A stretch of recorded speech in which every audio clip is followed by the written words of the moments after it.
Brain eating amoeba.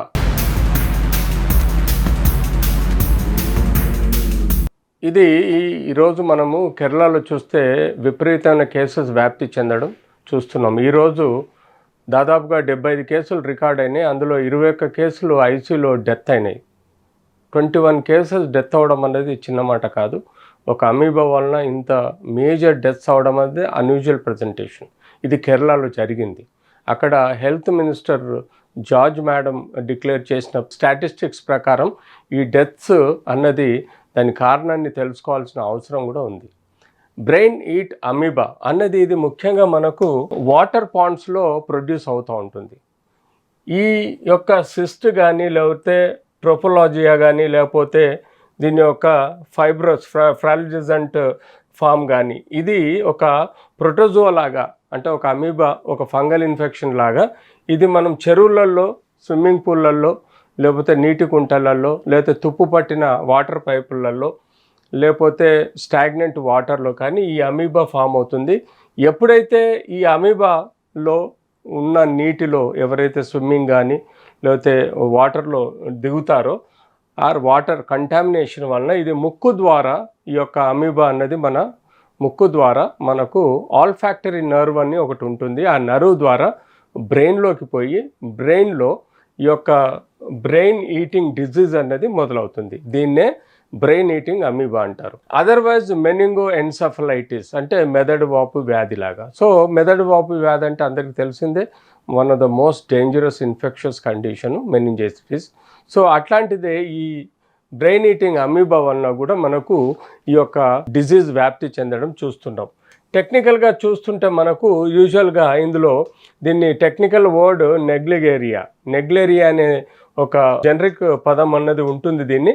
ఇది యూజువల్గా మన లైఫ్లో వాటర్ ద్వారా ముక్కులోకి ఎంటర్ అయ్యి ముక్కులో నుంచి మనకు బ్రెయిన్లోకి ఎంటర్ అవ్వడం అనేది చూస్తాం.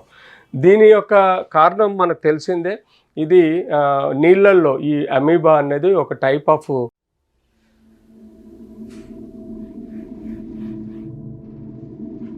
ఫంగల్ ఇన్ఫెక్షన్, లేకపోతే ఒక పారాసైట్ ఒక మైక్రో ఆర్గానిజము.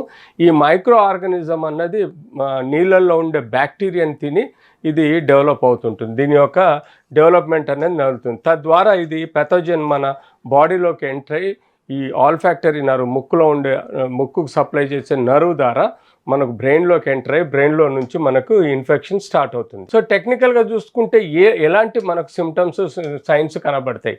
ఎనీ ఇన్ఫెక్షన్ మనకు యూజువల్గా ఫీవర్తో స్టార్ట్ అవుతుంది. టెక్నికల్గా ఫీవర్తో స్టార్ట్ అయినవి జనరలైజ్డ్ బాడీ పెయిన్స్ ఉంటాయి, ఫేషియల్ స్వెల్లింగ్ ఉంటుంది. టెక్నికల్గా ఒకసారి ఎన్సెఫలైటిస్ అనే లెవెల్లో వ్యక్తి పోయినప్పుడు ఆ బ్రెయిన్ డిజార్డర్స్ అనేది మనకు సిమ్టమ్స్ కనబడతాయి. సెమీ కాన్షియస్ కానీ అన్కాన్షియస్ కానీ అయ్యే ఆస్కారం ఉంటుంది. అండ్ ఇరిటేబుల్గా ఉంటుంది. ఈ ఇన్ఫెక్షన్ హెడేక్ రావడము, కళ్ళు తిరగడం లాంటి కొన్ని సిమ్టమ్స్ మనకు కనబడతాయి. సో ఇలాంటి సిమ్టమ్స్ మనం బేరీజ్ చేసుకొని మనము దీన్ని ఐడెంటిఫై చేయాల్సిన అవసరం ఉంది. ఈ అమీబా అన్నది మనకు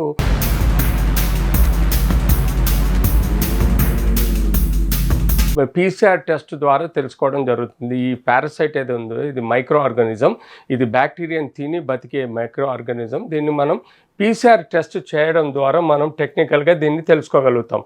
సో టెక్నికల్గా మనం తెలుసుకున్న ఇనీషియల్గానే దీన్ని మనం పబ్లిక్ హెల్త్ సిస్టమ్ ద్వారా ఎక్కడైతే మనకు మోర్ వల్నరబిలిటీ ఉంటుంది, ఎక్కడైతే సోర్స్ ఆఫ్ ఇన్ఫెక్షన్ ఉంటుందో ఆ గ్రామాలలో కానీ ఆ ఊర్లలో కానీ అక్కడ జనరలైజ్డ్ మాస్ స్క్రీనింగ్ అనేది చేయాల్సిన అవసరం ఉంది. మాస్ స్క్రీనింగ్ PCR టెస్ట్ చేయడం వలన మనకి బ్యాక్టీరియా ఉందా లేదా అనేది తెలుస్తుంది. తద్వారా ఒకసారి మనకు సర్వేలెన్స్ చేసి మనకు ఆ ఏరియాలో లోకల్గా ఇన్ఫెక్షన్ స్ప్రెడ్ అవుతుందంటే టెక్నికల్గా ఆ ఏరియాలో మనం ఇవ్వాల్సిన డోజెస్ ఏదైతే యాంటీఫంగల్ డోజెస్ కానీ యాంటీపారాసైట్ డోజెస్ కానీ ఎట్లాగైతే మనం మలేరియాని కంట్రోల్ చేస్తామో, ఎట్లాగైతే పారాసైట్ డిజీజ్ కంట్రోల్ చేస్తామో, టైఫాయిడ్ లాంటి డిజీజెస్ కంట్రోల్ చేస్తామో అట్లాగే ఇనిషియల్గా వీటిని కూడా ఈ బ్రెయిన్ ఈటింగ్ అమీబా అన్నది ఇనిషియల్గా మనం మేనేజ్ చేయగలిగితే ఎర్లీ స్టేజెస్లో యాంటీఫంగల్ మెడిసిన్స్ కానీ లేకపోతే యాంటీపారాసైటల్ మెడిసిన్స్ కానీ ఇవ్వటం వల్ల మనం డెఫినెట్లీ ఈ డిజీజ్ని కంట్రోల్ చేయగలుగుతాం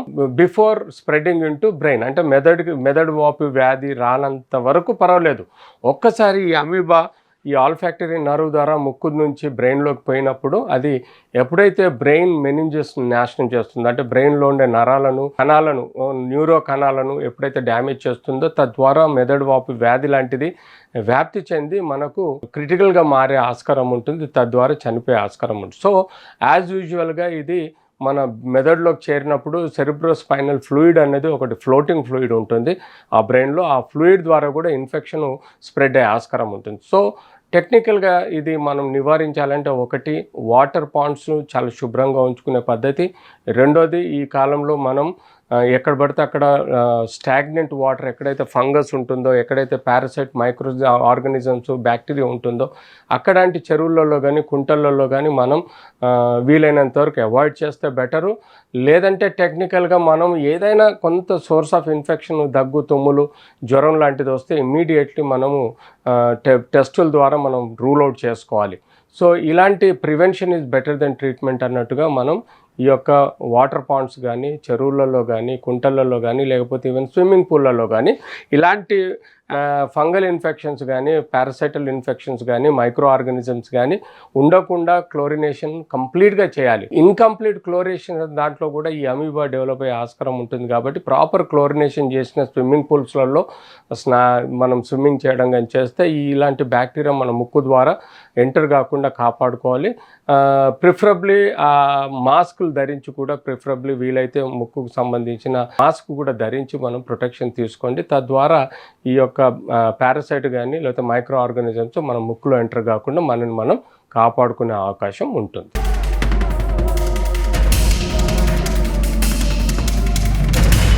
బ్రెయిన్ ఈటింగ్ అమీబా. ఇది ఈరోజు మనము కేరళలో చూస్తే విపరీతమైన కేసెస్ వ్యాప్తి చెందడం చూస్తున్నాం. ఈరోజు దాదాపుగా 75 కేసులు రికార్డ్ అయినాయి. అందులో 21 కేసులు ఐసీయూలో డెత్ అయినాయి. 21 కేసెస్ డెత్ అవ్వడం అనేది చిన్న మాట కాదు. ఒక అమీబా వలన ఇంత మేజర్ డెత్స్ అవ్వడం అనేది అన్యూజువల్ ప్రజెంటేషన్. ఇది కేరళలో జరిగింది. అక్కడ health minister George madam declare చేసిన స్టాటిస్టిక్స్ ప్రకారం ఈ డెత్స్ అన్నది దాని కారణాన్ని తెలుసుకోవాల్సిన అవసరం కూడా ఉంది. బ్రెయిన్ ఈట్ అమీబా అన్నది ఇది ముఖ్యంగా మనకు వాటర్ పాండ్స్లో ప్రొడ్యూస్ అవుతూ ఉంటుంది.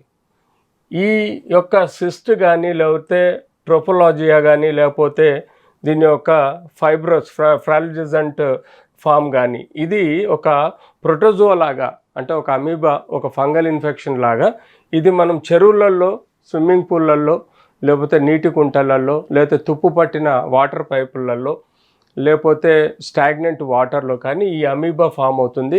ఎప్పుడైతే ఈ అమీబాలో ఉన్న నీటిలో ఎవరైతే స్విమ్మింగ్ కానీ లేకపోతే వాటర్లో దిగుతారో వాటర్ కంటామినేషన్ వలన ఇది ముక్కు ద్వారా ఈ యొక్క అమీబా అన్నది మన ముక్కు ద్వారా మనకు ఆల్ఫాక్టరీ నర్వ్ అని ఒకటి ఉంటుంది. ఆ నర్వ్ ద్వారా బ్రెయిన్లోకి పోయి బ్రెయిన్లో ఈ యొక్క బ్రెయిన్ ఈటింగ్ డిజీజ్ అన్నది మొదలవుతుంది. దీన్నే బ్రెయిన్ ఈటింగ్ అమీబా అంటారు. అదర్వైజ్ మెనింగో ఎన్సెఫలైటిస్ అంటే మెదడు వాపు వ్యాధి లాగా. సో మెదడు వాపు వ్యాధి అంటే అందరికీ తెలిసిందే, one of the most dangerous infectious condition meningitis.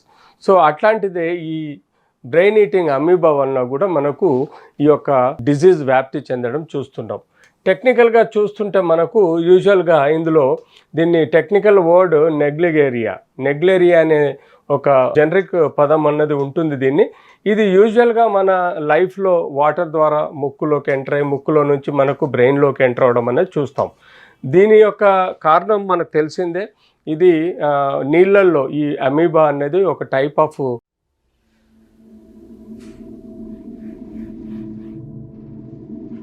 Fungal ఇన్ఫెక్షనే, లేకపోతే ఒక పారాసైట్ ఆర్ ఒక మైక్రో ఆర్గానిజము. ఈ మైక్రో ఆర్గానిజం అన్నది నీళ్ళల్లో ఉండే బ్యాక్టీరియాని తిని ఇది డెవలప్ అవుతుంటుంది. దీని యొక్క డెవలప్మెంట్ అనేది నడుస్తుంది. తద్వారా ఇది పెథోజన్ మన బాడీలోకి ఎంటర్ అయ్యి ఈ ఆల్ఫాక్టరీ నర్వ్ ముక్కుకు సప్లై చేసే నర్వ్ ద్వారా మనకు బ్రెయిన్లోకి ఎంటర్ అయ్యి బ్రెయిన్లో నుంచి మనకు ఇన్ఫెక్షన్ స్టార్ట్ అవుతుంది. సో టెక్నికల్గా చూసుకుంటే ఎలాంటి మనకు సిమ్టమ్స్, సైన్స్ కనబడతాయి. ఎనీ ఇన్ఫెక్షన్ మనకు యూజువల్గా ఫీవర్తో స్టార్ట్ అవుతుంది. టెక్నికల్గా ఫీవర్తో స్టార్ట్ అయినవి జనరలైజ్డ్ బాడీ పెయిన్స్ ఉంటాయి, ఫేషియల్ స్వెల్లింగ్ ఉంటుంది.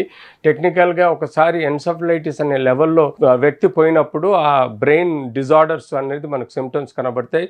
సెమీ కాన్షియస్ కానీ అన్కాన్షియస్ కానీ అయ్యే ఆస్కారం ఉంటుంది. అండ్ ఇరిటేబుల్గా ఉంటుంది. ఈ ఇన్ఫెక్షన్ హెడేక్ రావడము, కళ్ళు తిరగడం లాంటి కొన్ని సిమ్టమ్స్ మనకు కనబడతాయి. సో ఇలాంటి సిమ్టమ్స్ మనం బేరీజ్ చేసుకొని మనము దీన్ని ఐడెంటిఫై చేయాల్సిన అవసరం ఉంది. ఈ అమీబా అన్నది మనకు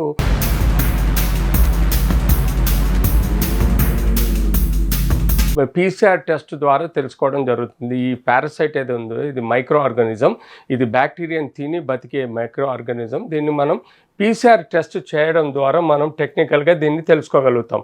సో టెక్నికల్గా మనం తెలుసుకున్న ఇనీషియల్గానే దీన్ని మనం పబ్లిక్ హెల్త్ సిస్టమ్ ద్వారా ఎక్కడైతే మనకు మోర్ వల్నరబిలిటీ ఉంటుంది, ఎక్కడైతే సోర్స్ ఆఫ్ ఇన్ఫెక్షన్ ఉంటుందో ఆ గ్రామాలలో కానీ ఆ ఊర్లలో కానీ అక్కడ జనరలైజ్డ్ మాస్ స్క్రీనింగ్ అనేది చేయాల్సిన అవసరం ఉంది. మాస్ స్క్రీనింగ్ PCR టెస్ట్ చేయడం వలన మనకి బ్యాక్టీరియా ఉందా లేదా అనేది తెలుస్తుంది. తద్వారా ఒకసారి మనకు సర్వేలెన్స్ చేసి మనకు ఆ ఏరియాలో లోకల్గా ఇన్ఫెక్షన్ స్ప్రెడ్ అవుతుందంటే టెక్నికల్గా ఆ ఏరియాలో మనం ఇవ్వాల్సిన డోజెస్ ఏదైతే యాంటీఫంగల్ డోజెస్ కానీ యాంటీపారాసైట్ డోజెస్ కానీ ఎట్లాగైతే మనం మలేరియాని కంట్రోల్ చేస్తామో, ఎట్లాగైతే పారాసైట్ డిజీజ్ కంట్రోల్ చేస్తామో, టైఫాయిడ్ లాంటి డిజీజెస్ కంట్రోల్ చేస్తామో అట్లాగే ఇనిషియల్గా వీటిని కూడా ఈ బ్రెయిన్ ఈటింగ్ అమీబా అన్నది ఇనిషియల్గా మనం మేనేజ్ చేయగలిగితే ఎర్లీ స్టేజెస్లో యాంటీఫంగల్ మెడిసిన్స్ కానీ లేకపోతే యాంటీపారాసైటల్ మెడిసిన్స్ కానీ ఇవ్వటం వల్ల మనం డెఫినెట్లీ ఈ డిజీజ్ని కంట్రోల్ చేయగలుగుతాం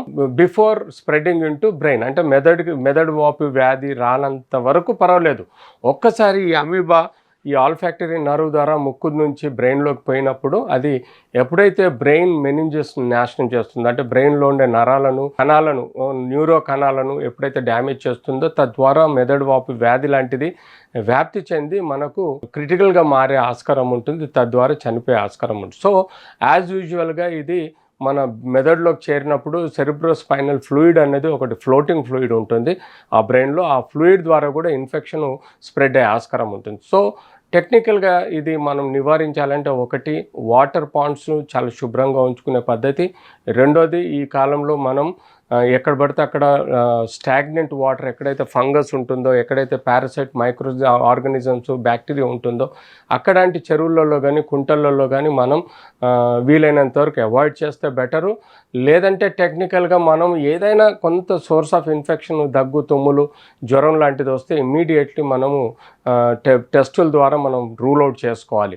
సో ఇలాంటి prevention is better than treatment అన్నట్టుగా మనం ఈ యొక్క వాటర్ పాండ్స్ కానీ, చెరువులలో కానీ, కుంటలలో కానీ, లేకపోతే ఈవెన్ స్విమ్మింగ్ పూల్లలో కానీ ఇలాంటి ఫంగల్ ఇన్ఫెక్షన్స్ కానీ, పారాసైటల్ ఇన్ఫెక్షన్స్ కానీ, మైక్రో ఆర్గానిజమ్స్ కానీ ఉండకుండా క్లోరినేషన్ కంప్లీట్గా చేయాలి. ఇన్కంప్లీట్ క్లోరినేషన్ దాంట్లో కూడా ఈ అమీబా డెవలప్ అయ్యే ఆస్కారం ఉంటుంది. కాబట్టి ప్రాపర్ క్లోరినేషన్ చేసిన స్విమ్మింగ్ పూల్స్లలో మనం స్విమ్మింగ్ చేయడం కానీ చేస్తే ఇలాంటి బ్యాక్టీరియా మన ముక్కు ద్వారా ఎంటర్ కాకుండా కాపాడుకోవాలి.